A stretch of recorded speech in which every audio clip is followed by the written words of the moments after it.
রব্বুল আলামিনের দরবারে অসংখ্য অগণিত শুকরিয়া আদায় করছি যে আল্লাহ পাক রব্বুল আলামিন আহকামুল হাকিমিন আপনাকে আমাকে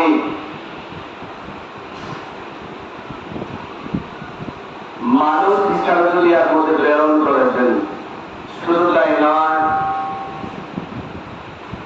আল্লাহ পাক রব্বুল আলামিন মানুষের মধ্যে সর্বশ্রেষ্ঠ জাতি হিসাবে আমাদেরকে পাঠিয়েছেন। সর্বশ্রেষ্ঠ নবীর গোলাম হিসাবে আমাদেরকে পাঠিয়েছেন। আসলে আল্লাহ পাক রব্বুল আলামিনের দরবারে শুকরিয়া আদায় করছি আল্লাহ পাক রব্বুল আলামিন আপনাকে আমাকে দুনিয়ার ভেজাল থেকে বেলাজাল থেকে মুক্ত করে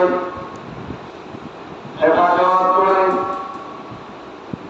দুনিয়াকে পিছনে ফেলে আল্লাহ পাক রব্বুল আলামিনের ভালোবাসাকে অন্তরে ধারণ করে লালন করে মসজিদের মধ্যে স্থান করার তৌফিক দান করে দিয়েছেন। ওই আল্লাহ পাক রব্বুল আলামিনের দরবারে শুকরিয়া আদায় করতে একবার চিৎকার করে বলি আলহামদুলিল্লাহ। আলহামদুলিল্লাহ, আওয়াজ করে বলি আলহামদুলিল্লাহ। আলহামদুলিল্লাহ।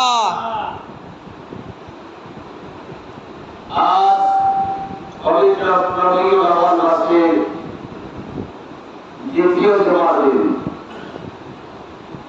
আজ হলো রবিউল আউয়াল মাসের 11 তারিখ। এই রবিউল আউয়াল মাসের 12 তারিখ সোমবার সুবহ সাদিকের সময় আমার নবী এই দুনিয়ায় আগমন করেছেন। সকলে বলে আলহামদুলিল্লাহ। আলহামদুলিল্লাহ। আল্লাহ পাক রব্বুল আলামিন বলেন, আমার নিয়ামত পাওয়ার পরে যারা শুকরিয়া আদায় করে না ওরা অতি কৃতজ্ঞ। আমি তাদের নিয়ামত কমিয়ে দেই। আর যারা আমি আল্লাহর নিয়ামত পাওয়ার পরে আমি আল্লাহর কৃতজ্ঞতা স্বীকার করে শুকরিয়া আদায় করে আমি আল্লাহ পাক রব্বুল আলামিন তাদের নিয়ামত আরো বাড়িয়ে দিই। সুবহানাল্লাহ। রাসূল আকরাম রাহমাতুল্লাহি সিরাজাল মানিরা নূরে নবী মুহাম্মদ রাসূলুল্লাহ সাল্লাল্লাহু আলাইহি ওয়াসাল্লাম ইরশাদ করেন,